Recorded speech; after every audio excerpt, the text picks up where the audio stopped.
ঈদ মুবারক। সবাই কেমন আছেন? আশা করি সবাই অনেক বেশি ভালো আছেন। ঈদের ছুটিতে সবাই বাড়িতে এসেছে, তো পুকুরে জাল দেওয়া হয়েছে। পুকুর থেকে অনেকগুলো মাছই পাওয়া গেছে, কিন্তু আমাদের ঘরে সকলে পুকুরে ফাঙ্গাস মাছটা খুব পছন্দ করে। এই ফাঙ্গাস মাছটা যেটা দেখতেছেন আপনারা, এটার ওজন কিন্তু 3 কেজি। বেশি ওজনে ফাঙ্গাস মাছগুলো সত্যি অনেক টেস্ট হয়। সবাই কিন্তু ফাঙ্গাস মাছ কাটতে জানে না।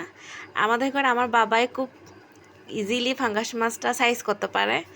আবার অনেকে ফাঙ্গাস মাছ রান্না করার সময় চামড়াগুলো নেয় না, কিন্তু আমাদের ঘরে ফাঙ্গাস মাছ খাওয়ার সময় চামড়াগুলো আগে ফেলে দেয়। এটা শুধুমাত্র আমার বাবাই জানে কীভাবে চামড়াটা ফেলতে হয়।